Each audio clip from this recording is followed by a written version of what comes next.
Ako po si Miss Winnie at ito ang ating kwento. Sabi nila ang buhay ay maikli lamang, kaya naman mas piliin natin ang kabutihan at pagpapatawad sa mga taong nanakit sa atin. Ngunit paano kung ang taong paulit-ulit nating pinapatawad ay abusuhin ng ating kabaitan? Ano kaya ang dapat mong gawin? Mananatili ka pa rin bang mabait o tuturuan mo siya ng leksyon upang matuto? Isang mapagpalang araw po sa inyong lahat. Ako nga po pala si Carol. 50 taong gulang na ako sa kasalukuyang taon. Maputi man ang aking balat ay may katabaan naman, kaya madalas akong tampulan ng tukso noong kabataan ko. Meron naman akong kaibigan, si Beth. Mas matanda ako sa kanya ng 5 taon. Maganda at model ang aking kaibigan. Madalas akong naiinggit sa kanyang itsura dahil magkaiba kami. Gayunpaman, palagi kong sinasabi sa aking sarili na hindi ako dapat mainggit, lalo na at kanya-kanya tayo ng pagkatao. Ang ilalahad kong karanasan ay nangyari noong nakikisama pa ako sa dati kong asawa. Ilalahad ko muna kung paano kami nagkakilala. Alam ko na maraming makakarelate sa aking istorya, kaya kung ano ang karanasan ko, tapusin niyo ang aking kwento nang sa ganun ay malaman niyo ang nangyari. Nasa kolehiyo ako nang makilala ko si Beth. Isa siyang cheerleader noon sa eskwelahan namin. Sa totoo lang, idolo ko noon si Beth at gustong-gusto kong maging kagaya niya. Sino ba naman kasing hindi siya iiduluhin? Bukod sa sexy na, ay maganda pa. Kumbaga, mapapakanta ka na lang ng nasa iyo na ang lahat. Hindi naman kami talaga close ni Beth. Bukod kasi sa mahiyain ay tahimik ako. Masyado kasi akong takot na magsalita at kumilos. Gawa na rin ang pagiging mataba ko. Nai-insecure kasi ako noon sa sarili ko, lalo na kapag may nakikita ako na kagaya ni Beth. Isang araw, habang naglalakad ay muntik na akong mahulog. Buti na lang ay nasalo ko ng isang lalaki. Sa totoo lang, hiyang-hiya ako ng mga oras na yon. Paano ba naman, isang varsity player ang sumalo sa akin.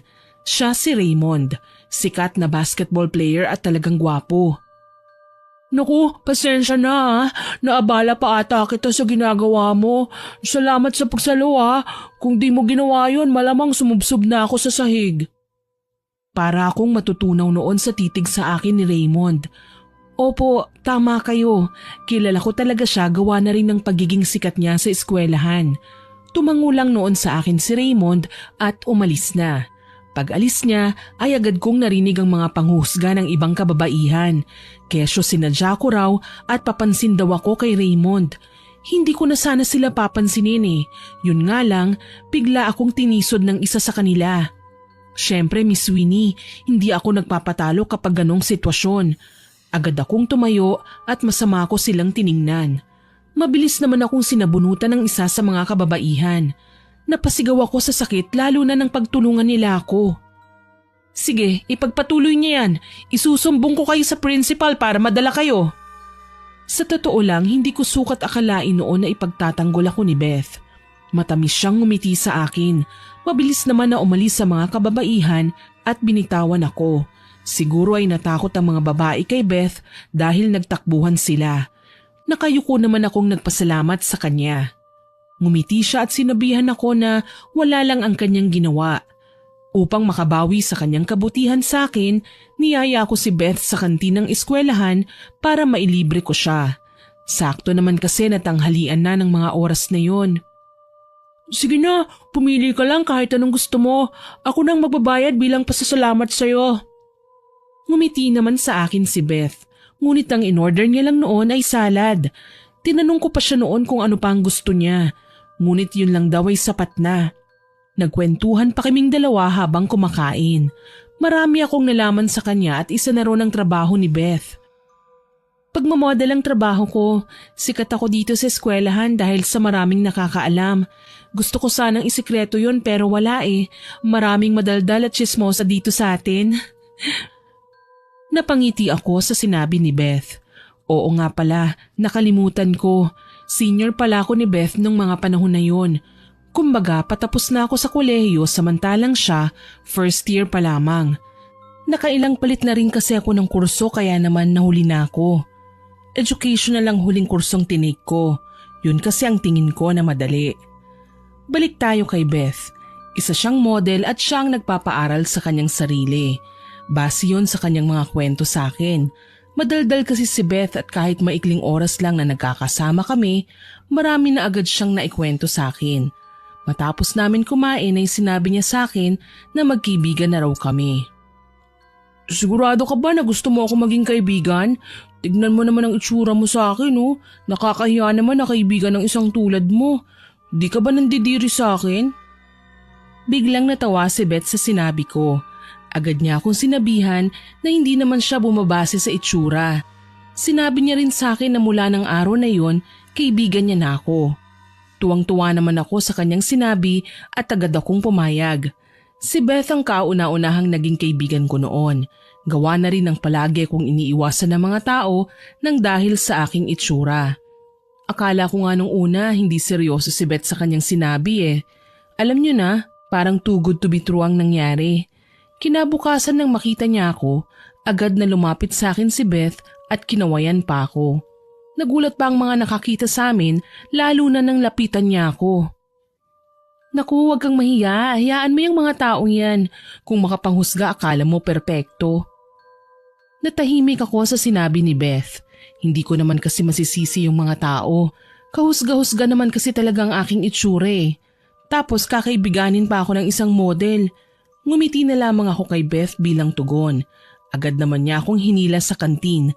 Agad siyang nag-order ng aming makakain. Nagulat ako dahil 2 salad ang in-order niya. Takang-taka talaga ako noon sa ginawa ni Beth at hindi ko na napigilan pa na tanungin siya. Bakit pareho tayo? Nagkamali ka yata ng order, Beth eh. Hindi naman ako nagda-diet kagaya mo. Ngumiti naman sa akin si Beth.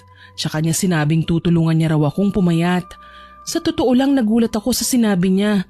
Hindi naman kasi sumagi sa isipan ko ang bagay na yon. Nagtataka ko siyang tinignan at napakunot naman ang kanyang noo. Bakit ganyan ka naman makatingin sa akin? Ayaw mo bang maging slim kagaya ko? Alam mo Carol, maganda ka. Kulang ka lang sa ayos at alaga. Nanlaki talaga ang mata ko sa sinabi ni Beth. Para bang iniingganyo niya akong maging kagaya niya. Aaminin ko po, gusto kong maging kagaya niya pero hindi sumagi sa isipan ko na mag-diet. Napatitig ako sa salad na nasa harapan ko. Para bang hindi ko kayang lunukin yun. Gayunpaman, hinikayat ako ni Beth. Simula nga ng araw na yon, palagi na akong kumakain ng salad. Binigyan niya rin ako ng listahan ng mga dapat kong kainin. Sa totoo lang, nahirapan talaga ako, lalo na't hindi ako sanay sa ganong klase ng pagkain. Sa paglipas ng mga araw, unti-unti rin akong nasanay. Bumaba na rin ang aking timbang at sabay kaming nag-e-exercise ni Beth sa tuwing walang pasok. Hindi ko alam pero masaya ako na naging kaibigan ko siya. Marami kasing nagbago sa akin, buhat ng maging magkaibigan kami. Sa paglipas ng panahon, tuluyan akong pumayat. Gawa na rin ang pagiging supportive ni Beth, nagawa ko ang mga bagay na yon. Salamat Beth ha, kung hindi dahil sa'yo baka hindi ito nangyari. Ikaw talagang nagbigay sa akin ng inspirasyon. Ngumiti naman noon sa akin si Beth. Niyaya niya rin akong kumain sa labas ng mga masusustansyang pagkain. Matapos kumain ay dumiretso kami sa mall at namasyal. Sa hindi inaasahang pagkakataon, nagkita ulit kami ni Raymond. Carol, tama. Ikaw yung sinalo ko, di ba? Naalala kita ha. Kaibigan mo pala si Beth. Nahiya naman ako ng bahagya nang maalala ko ni Raymond. Hindi ko nga alam dahil baka abot langit ang ngiti ko noon. Siniko pa ako ni Beth dahil napatitig ako kay Raymond. Agad naman akong napatango nang mapabalik ako sa wisyo.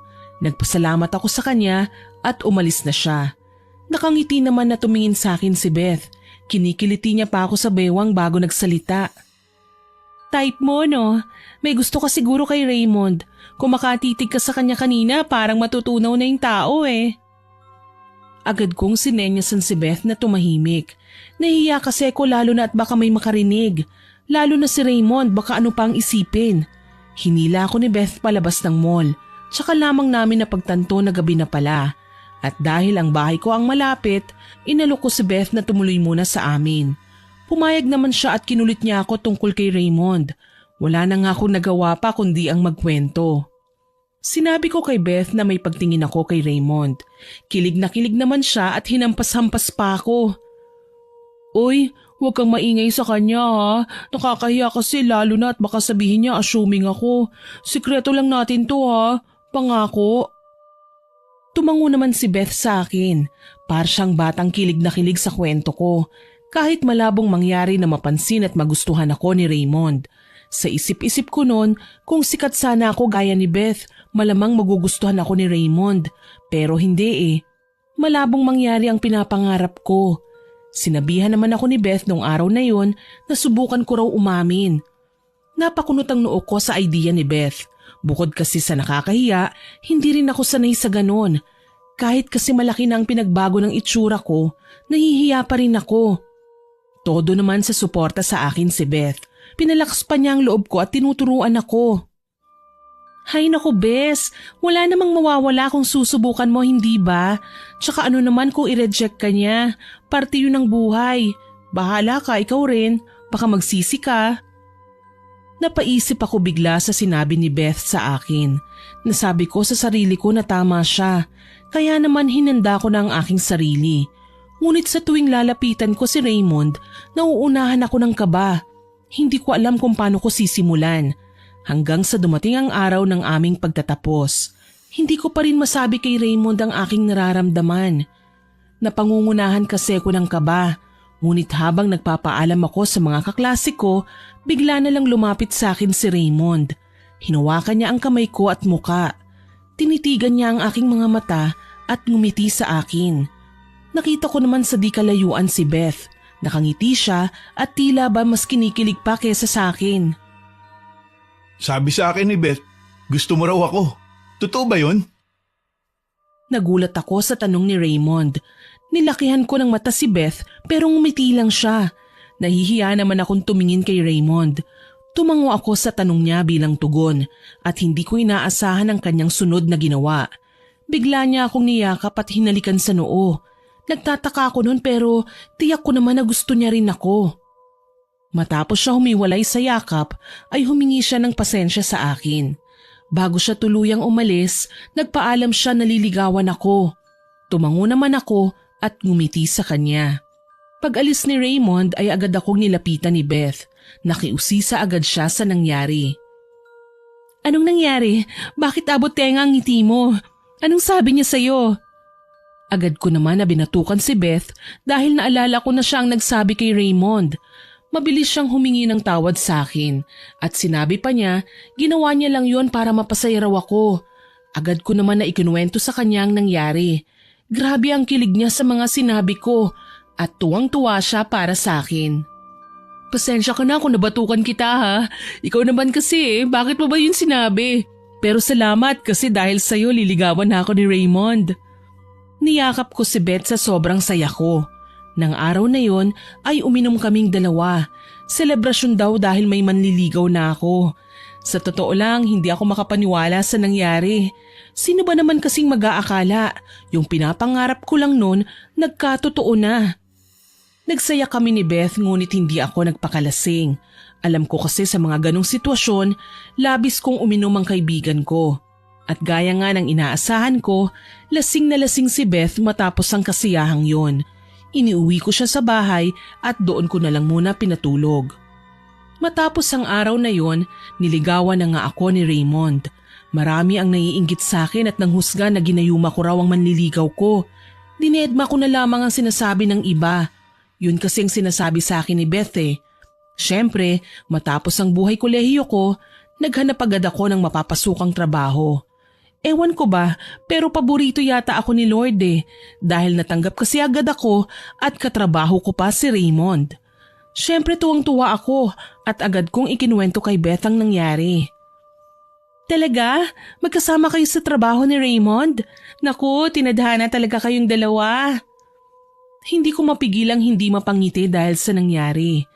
Tuwang-tuwa po talaga ako nung mga panahon na yun. Siyempre dream come true ang nangyari sa akin ano.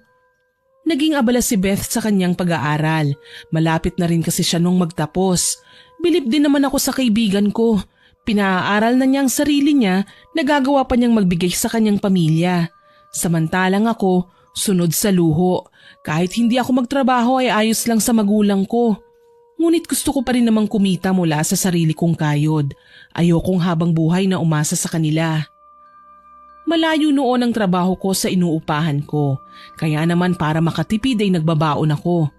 Aaminin ko, pinapasobrahan ko talaga ang baon ko. Sa tuwing tanghalian kasi sa trabaho, kasabay ko si Raymond. At palagi ko siyang inaalok. Unti-unti ay mas nakilala ko si Raymond. Kagaya ko ay laki siya sa marangyang pamumuhay. Ngunit mas piniling tumayo sa sariling mga paa. Gusto ko kasing may mapatunayan sa buhay. Palagi kasing sinasabi ng iba na umaasa lang daw ako. Nakakapagod ng mahusgahan. Nauunawaan ko ang mga sinabi ni Raymond, lalo na ang pakiramdam niya. Dinanas ko kasi yun sa iba naming kamag-anak eh. Palagi nila akong ikinukumpara sa mga pinsan ko. Kesyo gayahin ko raw sila pero deadma lang sa akin. Sinabi ko nun kay Raymond na pareho kami.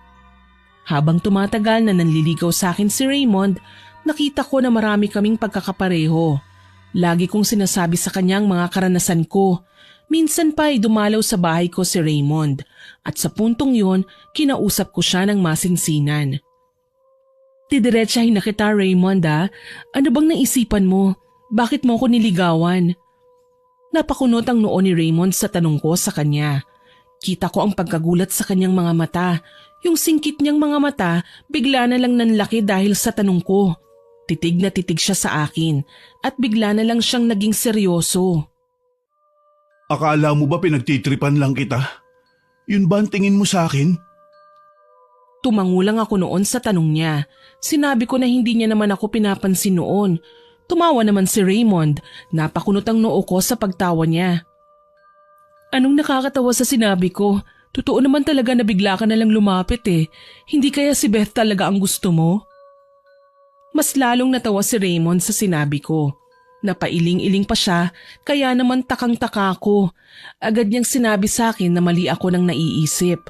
Hindi daw si Beth ang gusto niya, kundi ako talaga. Tahimik lang ako noon at hinihintay ang paliwanag niya. Ilang sandali pang lumipas, nakatitig lamang siya sa akin at matamis nang ngumiti. Ikaw lang ang gusto ko, wala nang iba. Ang totoo niyan kahit nung chubby ka pa, gusto na kita kaso nahihiya ako sa iyo eh. Ang tahimik mo kasi at baka layuan mo rin ako. Lalo na kapag umamin ako sa iyo. Buti nga nilapitan ako ni Beth noon. Sinabi niya sa akin ang nararamdaman mo, kaya naman wala na ako sinayang na oras. Hindi ako makapaniwala sa aking narinig at nilinaw pa niya.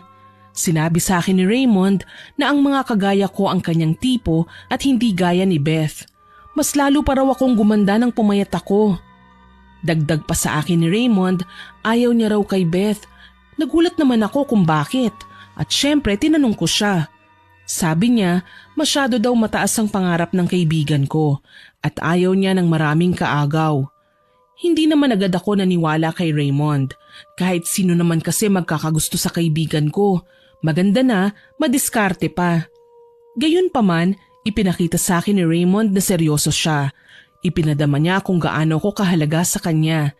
Sinabi rin niya sa akin ang mga pangarap niya sa buhay. At sa totoo lang, pareho kami ng pangarap. Magkaroon ng pamilya at payapang mamuhay ng masaya at masagana. Habang tumatagal, mas nakikilala ko si Raymond. Mas lalo akong nahuhulog sa kanya. Hindi niya kasi pinadama sa akin na mag-isa ako. Palagi niya akong pinapasaya sa abot ng kanyang makakaya. Sa paglipas ng panahon, sa mismong kaarawan ni Raymond, sinagot ko siya bilang regalo. Tuwang-tuwa naman siya at nais ko sanang ikwento yun kay Beth. Ngunit hindi siya sumasagot sa tawag ko. Wala rin siya sa dormitoryo niya. Sa totoo lang, nag-alala ako noon para kay Beth. Hindi rin kasi ako sanay na hindi niya ako nire-replyan eh. Gayunpaman, naisip ko noon na baka abala lang siya. Palagi namang nasa tabi ko si Raymond at pinapakalma ko. Isang araw, nakatanggap ako ng text mula kay Beth. Agad akong pumunta sa kanyang dormitoryo. Alam ko kasi na kailangan niya ako, lalo na at meron daw siyang problema. Ano bang nangyari sa'yo? Sobra-sobra na ang pag-aalala ko sa'yo ah. Hindi mo naman sinasagot ang tawag ko. Nandito lang naman ako palagi. Kahit sobrang abala ko, bibigyan kita ng oras. Kaibigan kita at nagdadamayan tayo sa lahat ng bagay. Bigla na lang humagulgol ng iyak sa akin si Beth. Niyakap niya ako at sinabi na buntis daw siya. Gulat na gulat ako sa sinabi niya. Wala naman kasi siyang sinasabi sa akin at pinakilala na nobyo niya kaya naman natanong ko siya. Mabilis naman niyang ipiniliwanag na aksidente lang ang lahat. Hindi niya gusto at natatakot siya ngayon. Pilit ko siya nung tinatanong kung sino ang ama. Ngunit sinabi niya sa akin na hindi ko rin naman kilala. Ang nakapagtataka kay Beth ng araw na yun, paulit-ulit siyang humihingi ng tawad sa akin. Naisip ko noon na baka nakukonsensya siya. Gawa nga ng hindi niya sinabi sa akin kung sino ang ama. Dinamayan ko ng araw na yon si Beth. Ako ang naging sandigan niya sa problemang kinaharap niya. Hindi ko siya iniwan ng araw na yon. Namili pa ako ng makakain niya at kahit ayaw niya, ipinagluto ko siya. Nangako ako noon kay Beth na hindi ko siya iiwan at labis siyang nagpasalamat sa akin. Nang dumating ang mama niya ay umuwi na rin ako. Sinabi ko na lang na babalik na lang ako pagkatapos ng trabaho. Pag uwi ko sa bahay, bigla namang tumawag sa akin si Raymond. Kinamusta niya ako at hindi ko na muna binanggit ang tungkol kay Beth. Ayoko kasing sabihin sa kahit sino kahit panobyo ko si Raymond. Paglipas ng araw, patuloy akong nagpupunta sa bahay ni Beth. Inaalalayan ko siya at inaalagaan hanggang sa marami na ngang nakaalam at maging si Raymond ay nalaman na rin. Totoo bang buntis si Beth? Hindi kasi ako naniniwala sa iba Wala ka naman nabanggit sa akin. Napayuko ako sa tanong ni Raymond.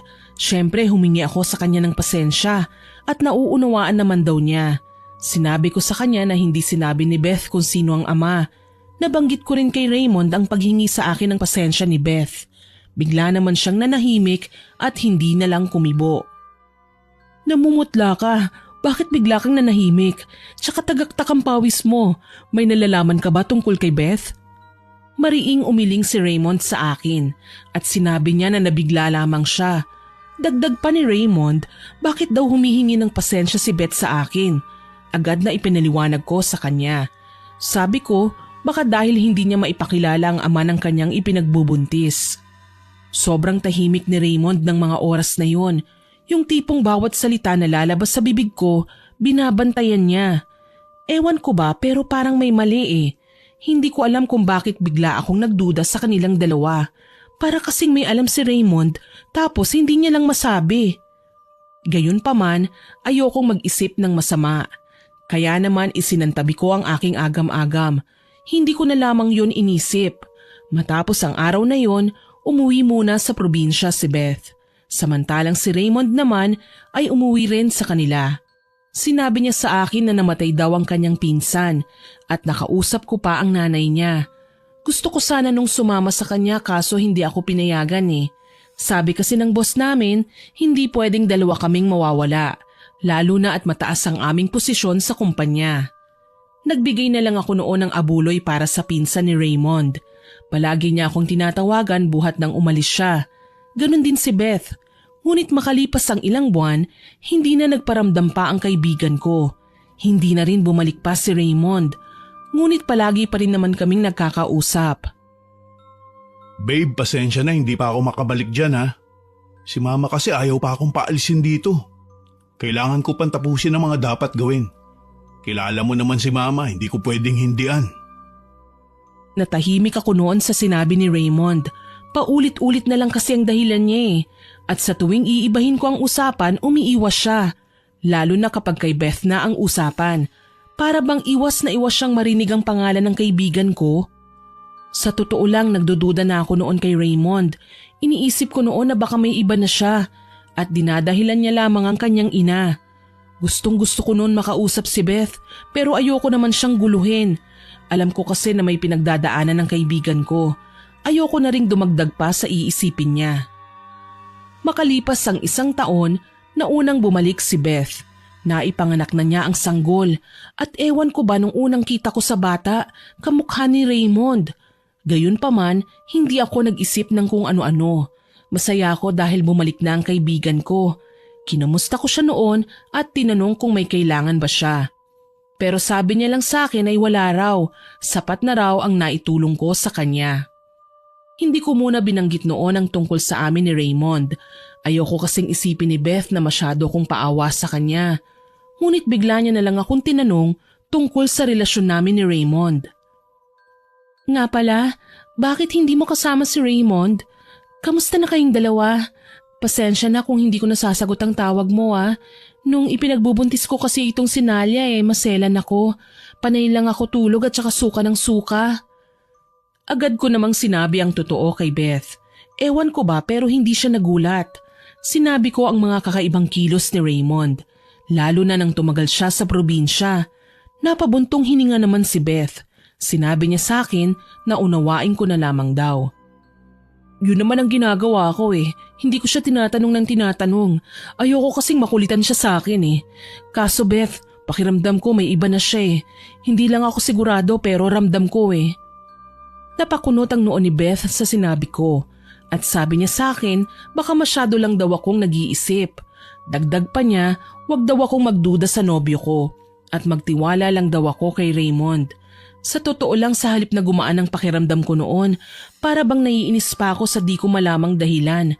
Pakiramdam ko kasi pinamumuka sa akin ni Beth na wala akong karapatang magduda. Makalipas ang 1 buwan, bumalik naman na si Raymond. Sinuyo niya ako at ipinaliwanag ang sitwasyon nila. At dahil mahal ko siya, hindi ako nag-isip ng masama. Tinanggap ko ang paliwanag niya at nagtiwala ako sa kanya. Gaya ng payo sa akin ni Beth, nagsimula kami ni Raymond. Nagdesisyon din kami noon na magsama sa iisang bahay. Ngunit ang pasya namin na yun ni Raymond, hindi sinang-ayunan ni Beth. Sigurado ka ba talaga, Bess? Hindi ba't ang pangit tingnan kung magsasama kayo sa iisang bubong, tapos hindi pa kayo kasal? Ayoko lang naman mangyari sa iyo ang nangyari sa akin.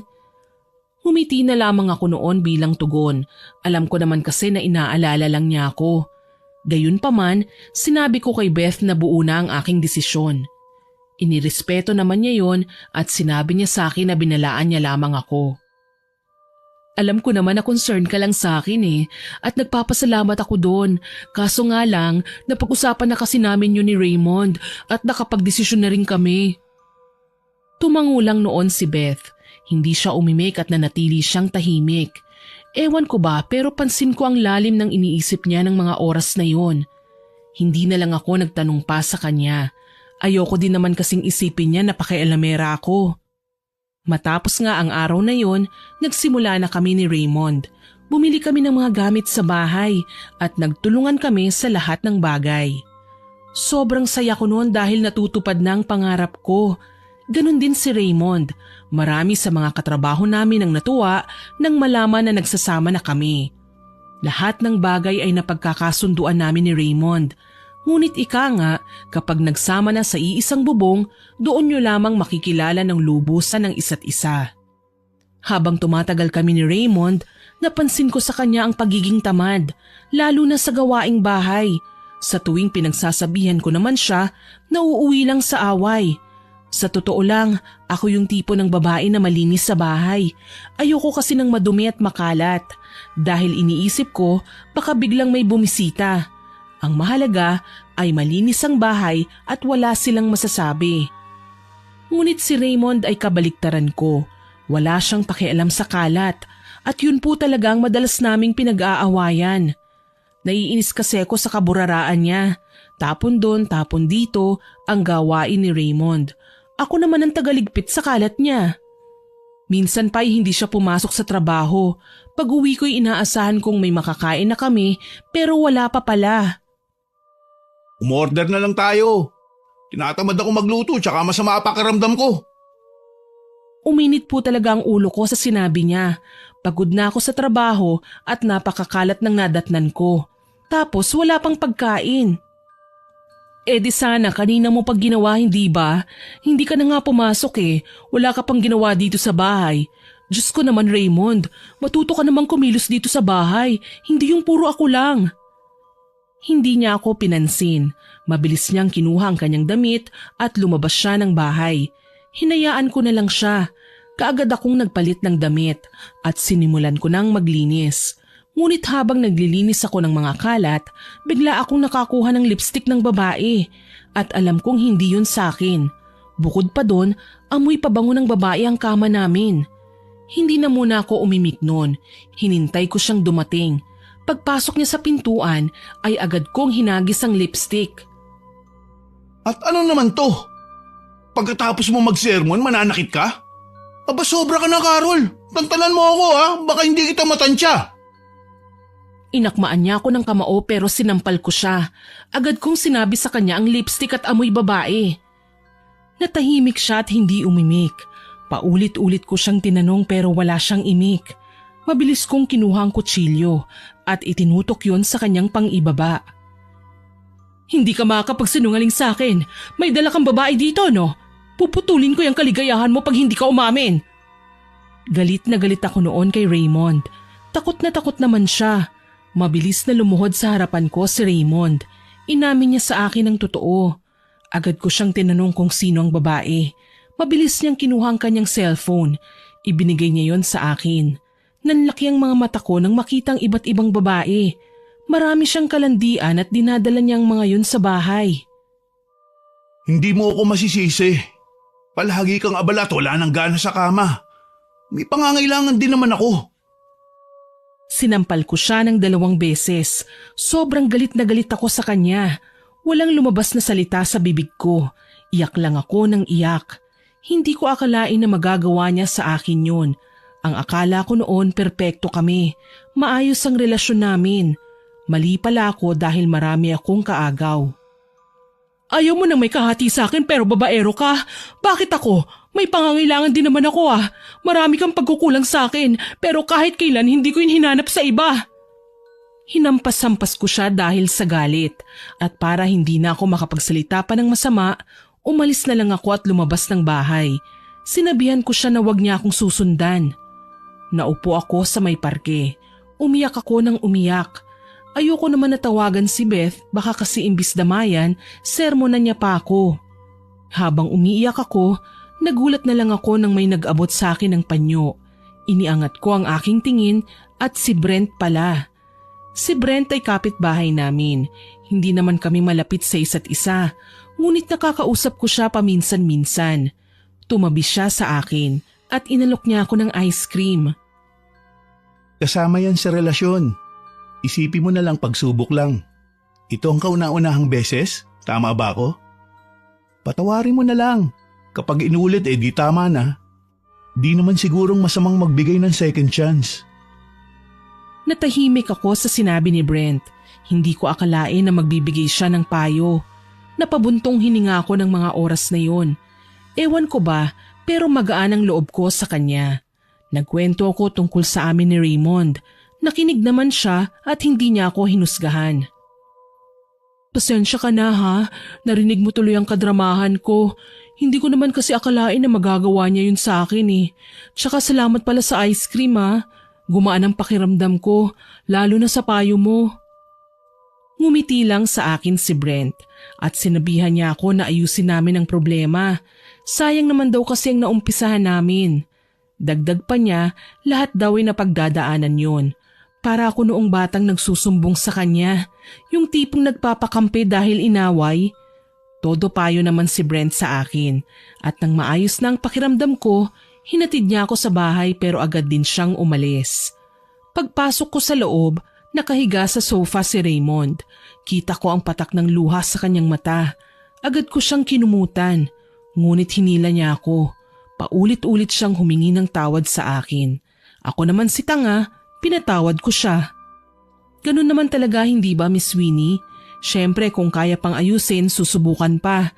Nang gabing yun, aaminin ko may nangyari sa amin ni Raymond. Nangako naman siya na magbabago na. Naniwala naman ako sa kanya.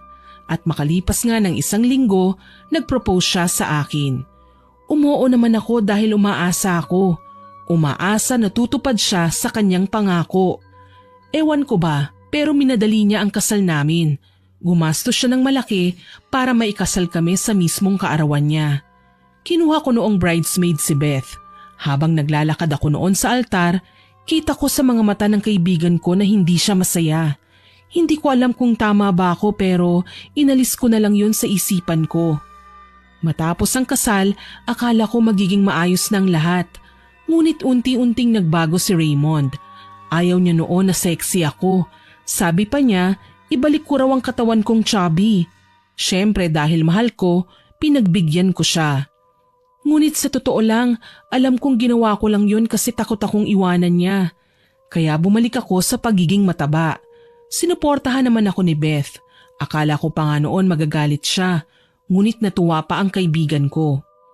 Halos araw-araw, minu-minuto, ginagamit ako ni Raymond. Opo, tama kayo nang naisip. Gusto lagi noon ni Raymond na magsiping kami.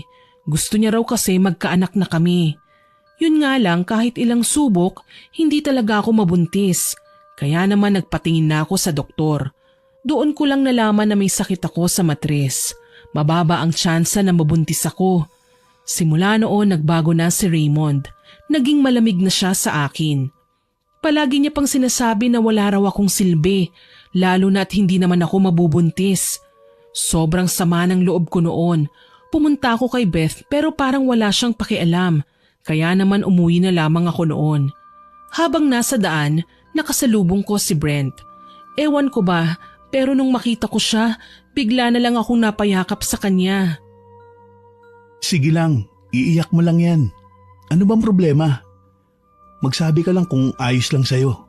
Makikinig lang ako. Ang mga salitang gusto ko sanang marinig kay Beth, si Brent ang nagsabi. Ikinuwento ko sa kanya ang lahat, maging ang pagiging malamig sa akin ng asawa ko, maging ng aking matalik na kaibigan. Napakunot naman ng noo si Brent. Alam ko na para bang naiinis siya, lalo na nang ikwento ko ang asal ni Beth. Sa totoo lang, si Beth ang inaasahan ko. Siya kasi ang kaibigan ko simula nung nasa kolehiyo kami. Ngunit ang daming nagbago sa kanya, lalo na nang magsama kami at magpakasal na ni Raymond. Napailing-iling si Brent sa mga sinabi ko. Sandali siyang nanahimik at sinabi sa akin ang tungkol sa kanyang lolo. Sinabi niya na isang babaylan at mambabarang ang lolo niya. Gulat na gulat ako sa sinabi niya. Baka matulungan ka ni Lolo, lalo na sa pagnanais mong mabuntis. Magaling si Lolo sa bagay na yan. Ngunit pansin ko lang, parang may mali sa asawa mo at kay Beth. Nagulat ako sa sinabi ni Brent, lalo na ang tungkol kay Beth at Raymond. Dagdag pa ni Brent, pakiramdam niya may relasyon ng dalawa. Hindi ko naman noon nagustuhan ang sinabi niya. Mabilis naman na humingi ng pasensya si Brent sa akin at sinabi niya na pwede ko raw pahulaan yon sa lolo niya. Sinabi ko kay Brent na hindi naman ako naniniwala sa mga ganun kung kaya pag-iisipan ko muna at sasabihan ko na lang siya. Matapos kong makausap si Brent ay umuwi na rin ako. Pagdating ko sa bahay, laking gulat ko nang makita ko ang sandals ng babae. Sobrang bilis ng kabog ng dibdib ko. Iniisip ko noon na sana ay mali ako. Ngunit pagpasok ko, nagkalat ang mga damit at rinig na rinig ko ang halinghing ng babae. Pagpasok ko sa kwarto, nakita kong nakikipagsiping si Raymond. Mabilis kong hinatak ang buhok ng babae. Kinaladkad ko siya palabas ng bahay. Kinuha ko ang kutsilyo at itinutok ko yon kay Raymond. Pareho ko silang pinalabas. Kapwa wala silang mga saplot. Ang bababoy nyo! Lalo ka na, Raymond! Pagsisisihan mo to! Lumayas ka dito! Hindi kita kailangan! Sa sobrang lakas ng sigaw ko, naglabasan ng mga tao. Pinagtitinginan sila Raymond. Pilit pa siyang pumapasok pero kinandado ko ang pinto. Wala akong pakialam nun kung nakahubad man sila. Iyak ako ng iyak at sinarili ko ang lahat. Sa sobrang sakit na nararamdaman ko, nakatulog na ako kakaiyak. Kinabukasan, naisipan kong magpunta sa bahay ni Beth. Siya kasi ang unang pumasok sa isipan ko Pagpunta ko sa bahay nila, pinapasok ako ng mama niya. Nasa silid daw niya si Beth. Mabilis akong pumunta doon at dahil nga hindi nakakandado ang pintuan, pumasok na lamang ako.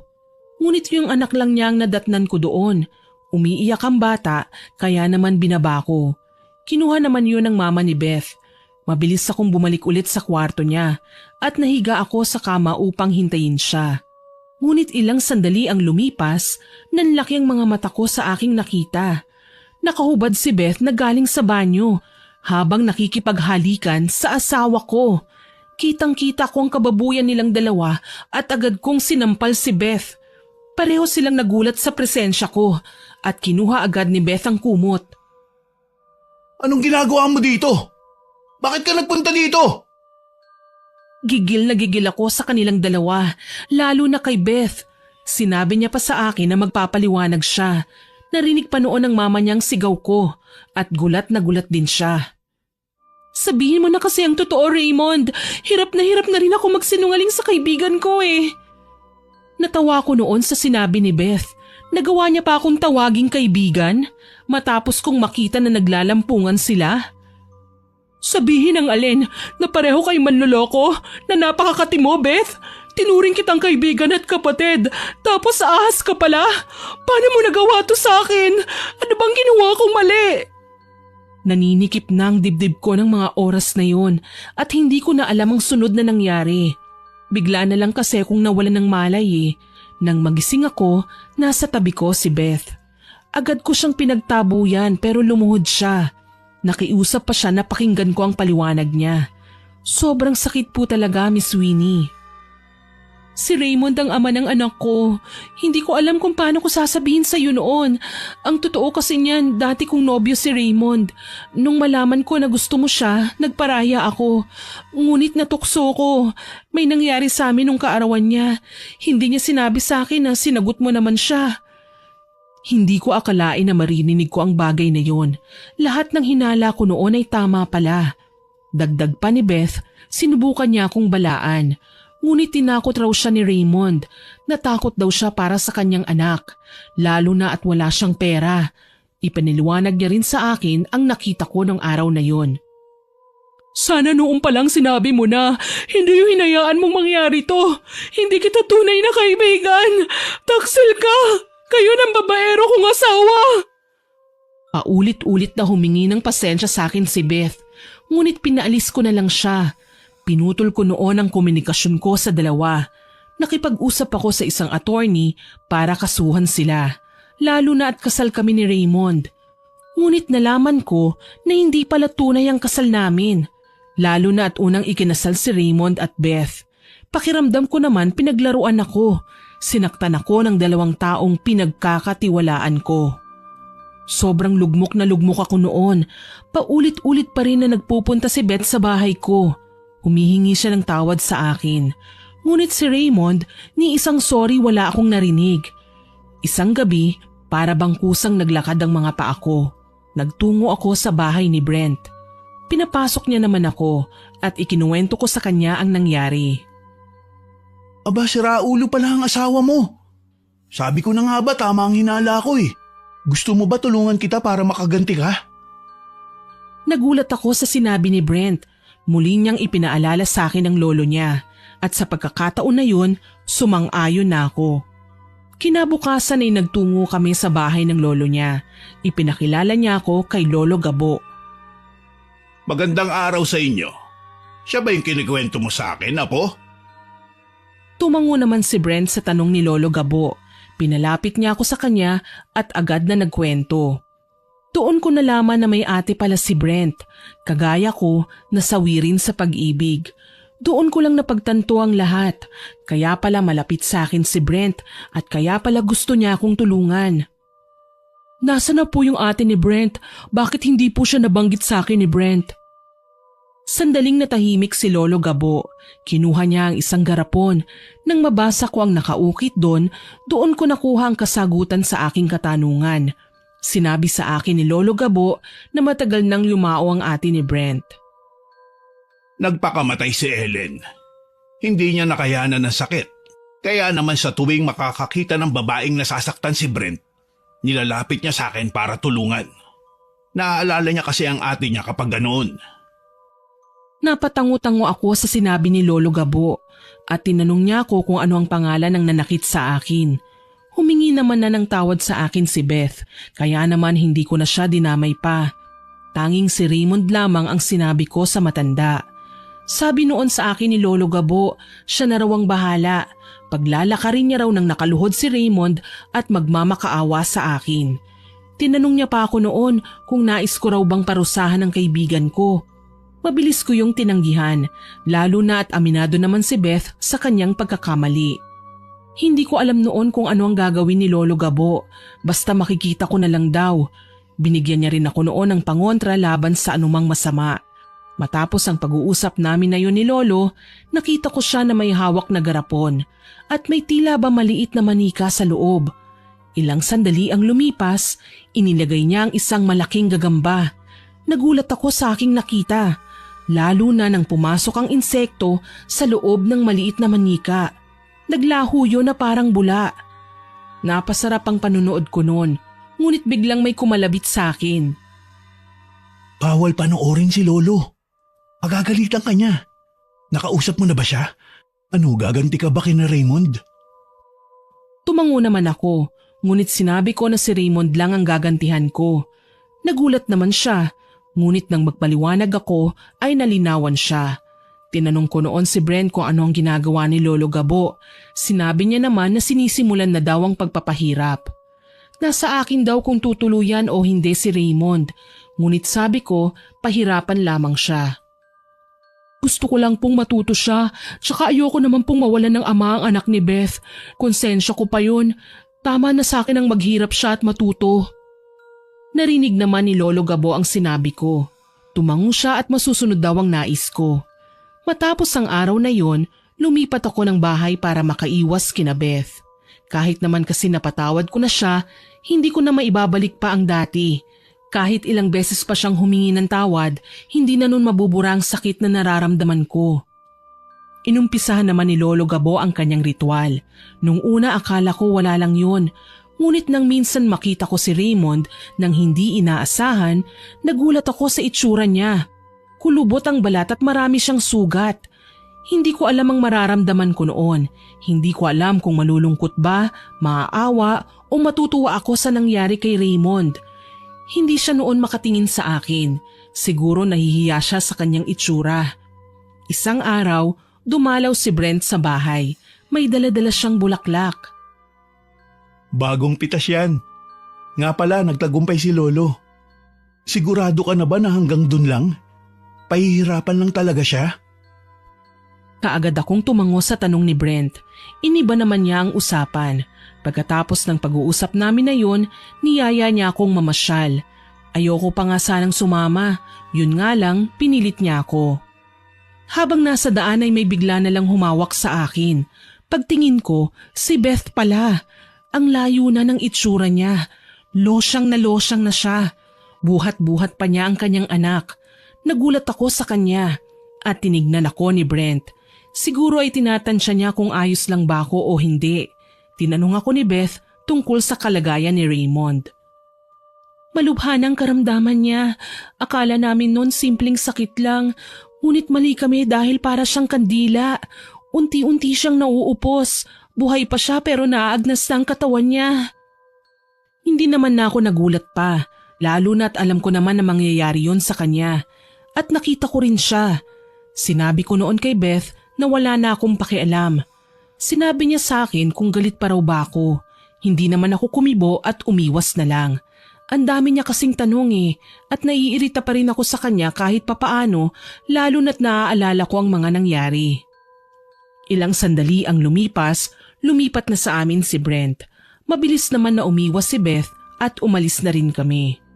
Habang naglalakad palayo, hindi ko maiwasang maawa sa dati kong kaibigan. Ewan ko ba, pero malambot kasi ang puso ko Mabilis magpatawad pero ayoko namang maabuso, kaya hanggat maaari ay lumalayo na lamang ako. Nang makalayo na kami ni Brent, agad niya akong tinanong kung kumusta raw ba ako at hindi raw ba ako nahirapan na makaharap si Beth. Sa totoo lang wala na akong galit sa kanya. Oo, naiirita ako kapag nakikita ko siya, pero naaawa pa rin ako sa kanya Kita ko kasi sa mga mata niya ang pagsisisi. Sana lang ganun din si Raymond. Pero buhat nang mangyari ang gulo, hindi ko pa siya nakausap ng maayos Hindi pa siya humihingi ng tawad sa lahat ng pananakit na ginawa niya sa akin. Natahimik naman bigla si Brent. Tinanong niya ako kung umaasa pa raw ba akong magkakaayos kami ni Raymond. Siyempre agad kong sinagot na hindi na. Opo, alam kong nagpakatanga ko noon pero hindi ko nauulitin pa ang katangahang yun. Sinabihan naman ako ni Brent na unahin ko raw ang sarili ko. Sinunod ko naman ang payo niya. Sa paglipas ng mga araw, unti-unting nanumbalik ang sigla ko. Hindi na ako umiiyak sa tuwing naaalala ko ang nangyari. Nang dahil kay Brent, naging maayos na ako. Nagpapasalamat ako sa kanya sa lahat ng tulong niya sa akin. Nakikibalita na lang ako noon kay Brent sa ginagawa ni Lolo Gabo. Sinasabi niya sa akin na hindi naman daw tutuluyan ng lolo niya si Raymond. May takot din naman kasi ako. Iniisip ko palang nakakarmahin ako sa pinagawa ko sa matanda ay nanginginig na kaagad ako. Isang araw, tinanong ko si Brent tungkol sa ginagawa ni Lolo Gabo. Hindi naman yung babalik sa'yo, puwera na lang kung sadyain niya. Isa pa, hindi rin naman pababayaan ni Lolo na bumalik yun sa'yo. Magaling naman babarang si Lolo at wala pang nakatalo sa kanya. Napatango na lamang ako noon sa sinabi ni Brent. Kahit papaano ay nakahinga ako ng maluwag. Hanggang isang araw, bigla na lang pumunta si Raymond sa bahay. Kasama niya ang kanyang ina. Malakas ang kutob ko na siya yun. Malaki ang galit sa akin ni Carol. Kaya ginagawa niya sa akin ang lahat ng ito. Nagulat ako sa mga sinabi ni Raymond. Biglang tumingin sa akin yung nanay niya. Kaagad niyang hinablot ang pangontrang suot ko. Bigla siyang bumulong at doon ako nawalan ng malay. Nang muli kong idilat ang aking mga mata, bumungad sa akin ang nag-aalalang mukha ni Beth. Napabaligwas ako sa higaan. Tinanong ko agad siya kung ano ang nangyari. Nagkibit balikat lamang siya. Ipinaliwanag niyang pinakisuyuan siya ng mama ko. Hindi ko raw kasi sinasagot ang mga tawag nila. Kaya naman nagpunta na siya sa bahay ko. Nakita ko rin si Brent na may hawak na basang tuwalya. Agad niya akong tinanong kung ano ang nangyari sa akin. Sinabi ko sa kanila ang pagpunta ni Raymond. Kitang-kita ko ang pagkagulat sa mga mata ni Beth. Agad naman na napansin ni Brent na wala na ang pangontra. Mag-iingat ka, Carol. Nabanggit sa akin ni Raymond na babawi sila sa'yo. Ibabalik daw nila ang sumpang ginawa niyo. Patawarin mo ako sa mga nagawa ko. Ngunit ayokong mapahamak ka. Kaibigan pa rin naman kita eh. At hindi ko kayang masaktan kang muli tapos wala akong gagawin. May lahing mambabarang ang pamilya ni Raymond. Alam kong hindi mo yun alam dahil tinago niya yun sa'yo.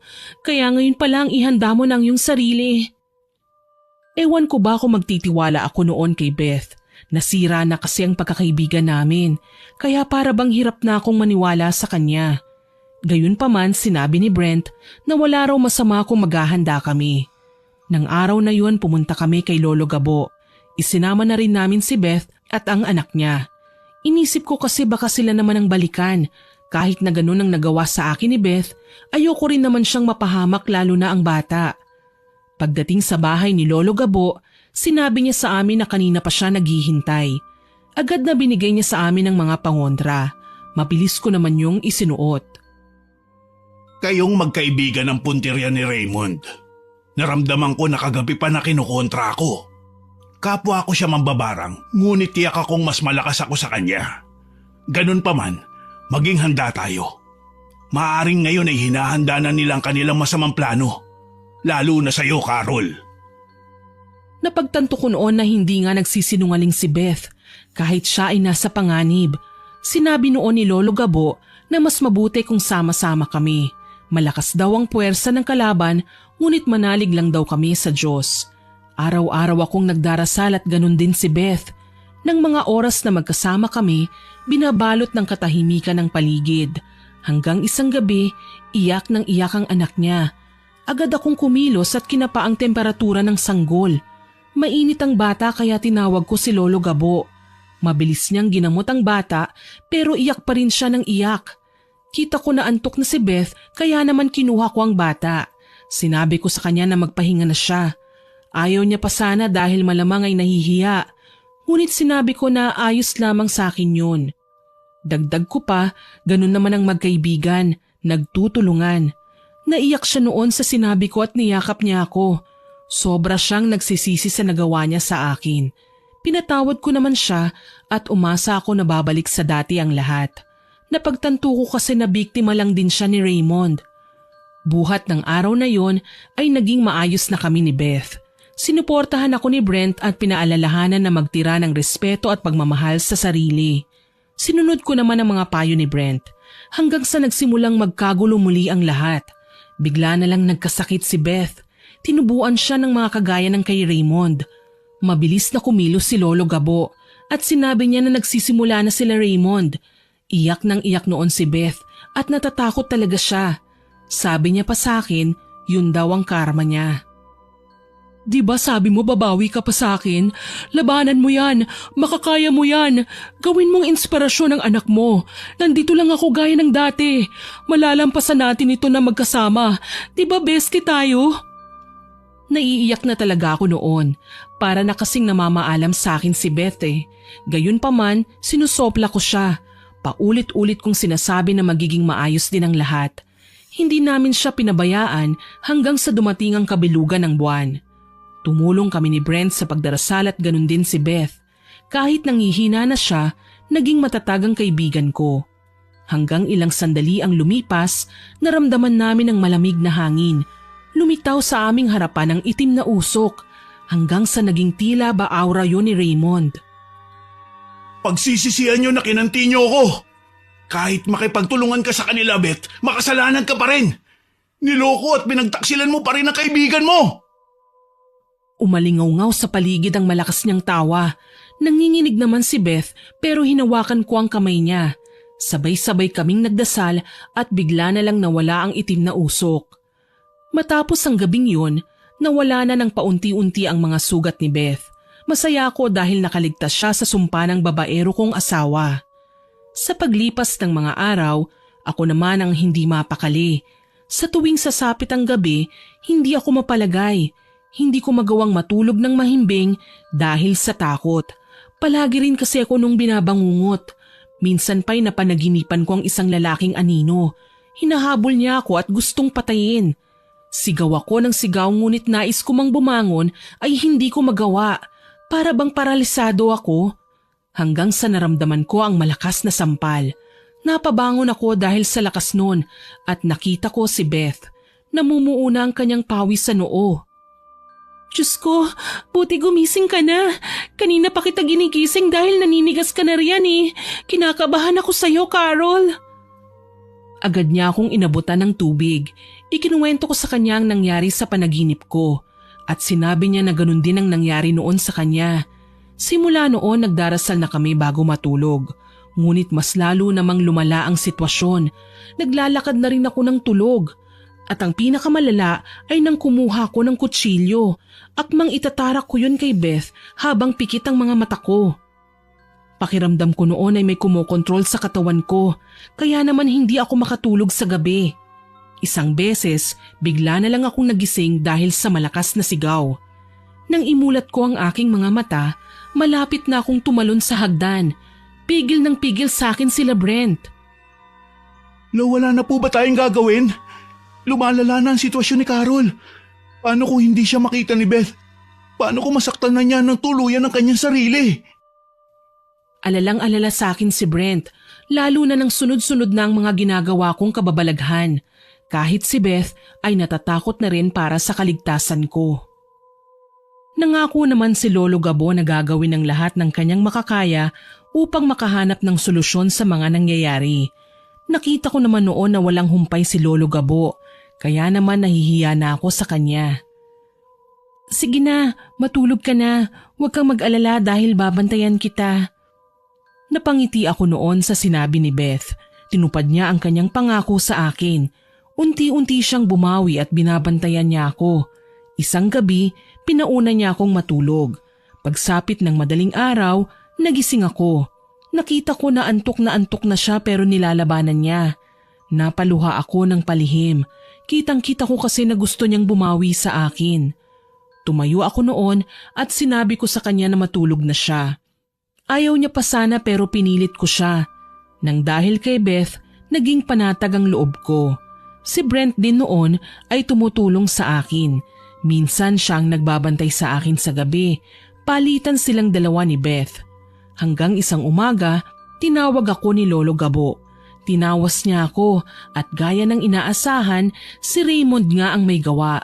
Sinoob ako noon ni Lolo Gabo. Dinasalan pa niya ako at pinalitan niya ang pangontra ko. Simula ng araw na yon, hindi na ako nananaginip pa ng masama. Nakakatulog na ako ng mahimbing. Maraming salamat sa inyo. Kung hindi dahil sa inyo baka natuluyan na ako. Napatay ko na siguro ang sarili ko habang tulog. Utang ko ang buhay ko sa inyo. Nagtutulungan lang tayo dito, Carol. Kahit ikaw naman siguro ganun din ang gagawin. Para na tayong pamilya dito at sana matapos na ito. Nagyakapan kami ng araw na yon. Nanalangin kami at ipinagdasal na sana matapos na ang lahat. Alam ko noon na may hangganan din naman yon. Hindi ko rin noon tinanong ang Diyos kung bakit kailangan mangyari ang lahat ng yon sa akin. Hanggang isang araw, nakatanggap ako ng tawag kay Mama. Pinauuwi niya ako sa bahay nila. Hindi ko naman siya matanggihan kaya nagpaalam muna ako sa mga kasama ko. Sinabi ni Beth na sasamahan niya ako at sumang-ayon naman ako. Dumaan muna kami sa bahay ko para magbihis. Ngunit laking gulat ko dahil nandoon si Raymond. Nakangisi siya sa amin ni Beth. Mabilis na itinago ko ang aking kaibigan sa likuran ko. Binulungan ko siya na tawagan sila Brent. Anong kailangan mo sa amin? Bakit hindi mo na lang kami hayaan? At paano ka nakapasok dito sa bahay ko? Tumawa lang noon si Raymond. Sa totoo lang wala na ang dating Raymond. Nakakatakot na ang kanyang itsura. Para siyang buhay na naaagnas gaya ng sabi noon ni Beth. Wala na ang dating Raymond na minahal ko. Napupuno na siya ng galit at puot. Biglang lumapit sa akin si Raymond at sinakal ako. Pinatakbo ko naman si Beth pero hindi niya ako iniwan. Iniangat ako noon ni Raymond. Tumulo ang luha ko dahil bumalik sa alaala ko ang lahat ng pinagsamahan namin. Hindi ko akalain na ang masaya naming relasyon mauuwi lang sa ganun. Bigla niya akong hinagis at tumama ang ulo ko sa sofa. Nanginginig na napaatras si Beth at nang akmang siya naman ang sasakali ni Raymond ay mabilis kong kinuhang paso at binasag sa ulo ni Raymond. Bahagya siyang nahilo kaya mabilis kaming tumakbo ni Beth. Narinig naman ng mga kapitbahay ang kaguluhan pero ni isa walang lumabas. Kahit nasigaw kami ng sigaw. Pakiramdam ko noon may ginawa si Raymond para hindi kami marinig. Palabas na kami noon nang hawakan ni Raymond ang buhok ko. Sakto naman ang pagdating nila Brent. Lito? Ikaw si Raymond? Walang iya ka! Hindi ba siya rin na nanloko sa ate mo, Brent? Nagulat ako sa sinabi ni Lolo Gabo at hindi ako makapaniwala sa mga nangyayari. Tumawa naman si Raymond at mariing sinabi na hindi siya yun, kundi ang kanyang kakambal. Hindi naman kami nagulat ni Beth dahil nabanggit yun sa amin ni Raymond noon. Ganun pa man, para bang luminaw na ang lahat. Nakipagtulungan pa talaga kayo sa mambabarang na pumatay sa kakambal ko? Grabe, hindi ako makapaniwala. Pero mabuti ito dahil makakaganti na ako sa matandang yan. Galit na galit si Raymond at akmang susugurin niya si Lolo Gabo. Mabilis na nakakilos ang matanda. Naiwasan niya ang atake ni Raymond. Sa mabilis na kilos, nagawa niyang mapatulog si Raymond. Agad na kumuha ng pantali si Brent at itinali si Raymond. Mukhang pinagtagpo tayo dahil may rason. Ang babaero mong asawa, kakambal ng lalaking nanakit sa ate ko. Sobrang bilis ng mga pangyayari at nang magising si Raymond, nagpupumiglas siya at galit na galit. Ilang sandali ang lumipas, dumating naman ang ina ni Raymond. Galit siyang bumaling sa amin at pilit na lumalapit kay Raymond. Gayunpaman, nilabanan siya ni Lolo Gabo. Samantalang si Raymond naman, buong lakas na sinira ang tali. Hinila niya si Beth ngunit nakipaglaban sa kanya si Brent. Agad akong naghanap ng paraan para makatulong. Pinatatakas na kami noon ni Brent pero hindi namin sila iniwanan. Sabi ko kay Beth, tumakas na rin siya. Ngunit nang akmang lalabas na siya, sumara ang lahat ng bintana at pintuan. Nakakatakot na ang mga nangyari ng mga oras na yon. Lalo na at patay sindi na ang mga ilaw.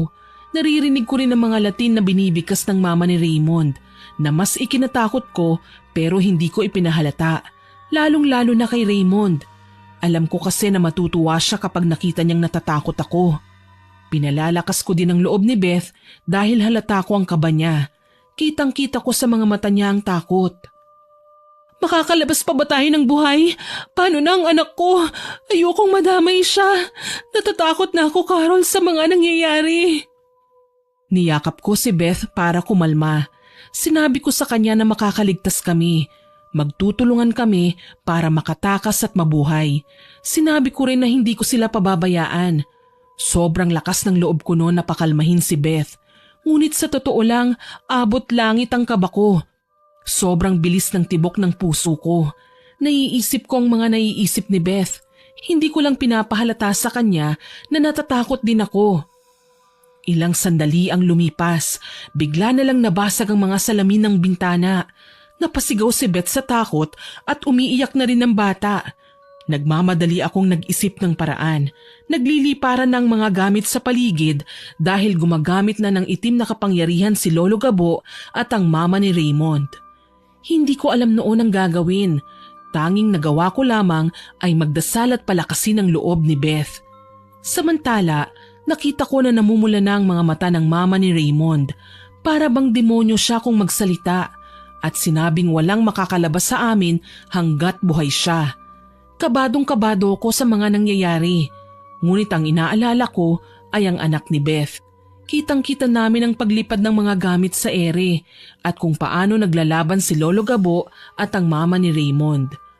Panay na lang kami iwas sa mga gamit na lumilipad. Hindi ko na alam noon kung paano pa makakatulong. Pinabalot na rin kasi ng takot ang puso ko.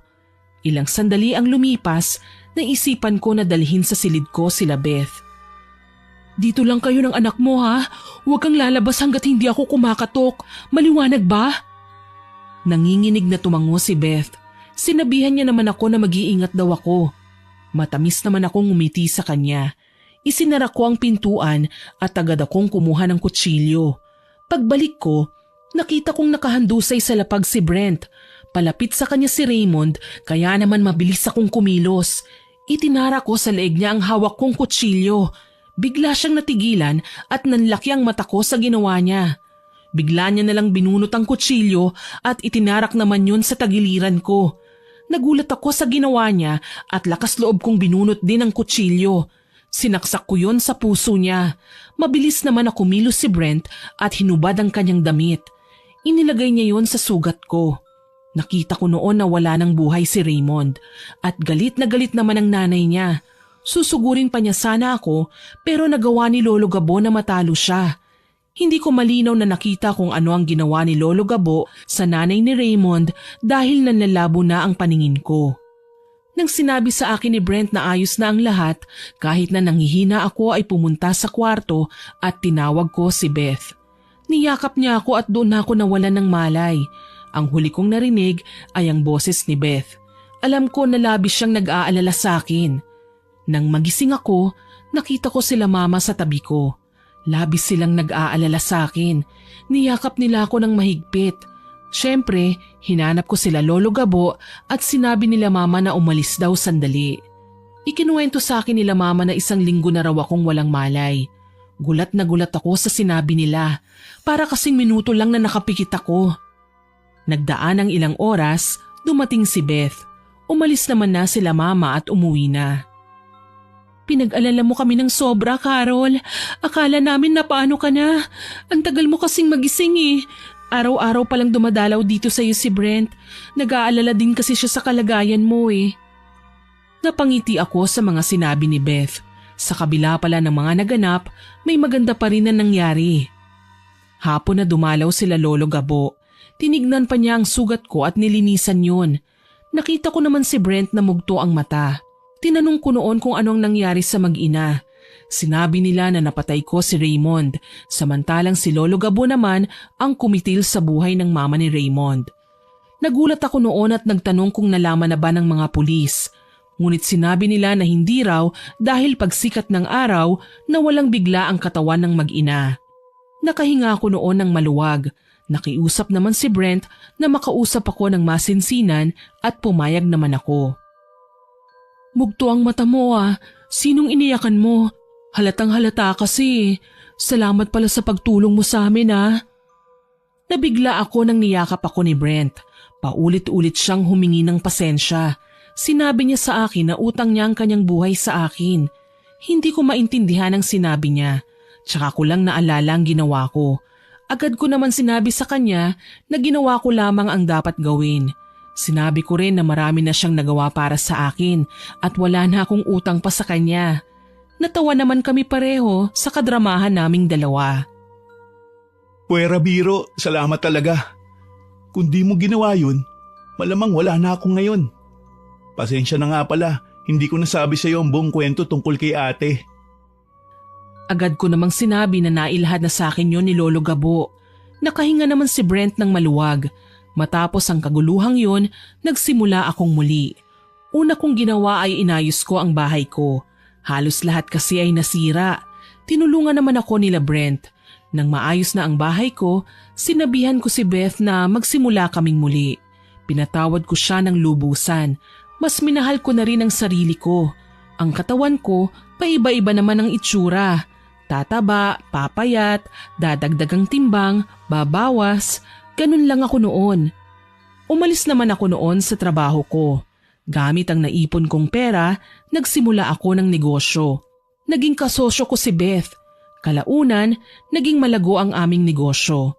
Sobrang saya ko na noon hanggang sa unti-unting nagparamdam sa akin si Brent. Ipinadama niya sa akin na gusto niya ako. Siyempre, kinilala ko muna siya ng mabuti. Bago ko siya sinagot ay ipinakilala niya ako sa kamag-anak nila. Sobrang bait ni Brent. Sa kanya ko naramdaman ang tunay na pagmamahal na hinahanap ko noon kay Raymond. Base sa pagkakatanda ko, 2 taon na nanligaw sa akin si Brent.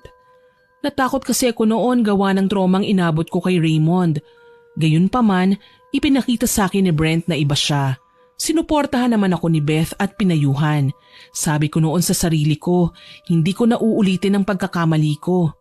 Nang maging kami ni Brent, sinulit namin ang bawat oras. Kinilala namin ang isa't isa at wala kaming itinagong lihim. 5 taon kaming naging magkasintahan ni Brent, tsaka niya ako inalok ng kasal. Sa dami ng nangyari, hindi ko aakalain na iibig pa ako.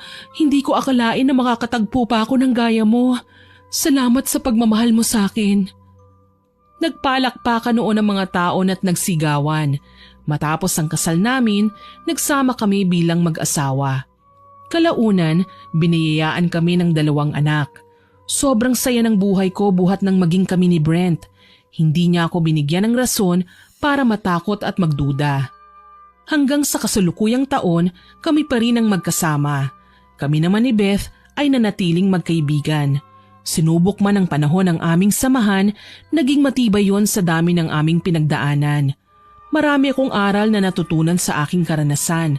Isa na roon ay hindi matatapos ang isang problema kung susolusyonan nyo ng panibagong problema. Naisip ko kasi noon kung hindi sana ako gumanti kay Raymond at hinayaang dumating ang karma sa kanya, hindi mangyayari ang lahat ng yun. Ngunit naisip ko rin naman na kung hindi ko siya ginantihan, maaaring may ibang babae pa siyang nabiktima. Sa edad na 90, namayapa si Lolo Gabo at sinabi niya na maging masaya kami bago siya binawian ng buhay. Hanggang dito na lamang po at maraming salamat sa pagbabasa ng aking liham. Naway nagustuhan niyo ang aking ibinahaging kwento. Ako po si Miss Winnie na nagsasabing hanggang sa muli at salamat sa inyong pakikinig.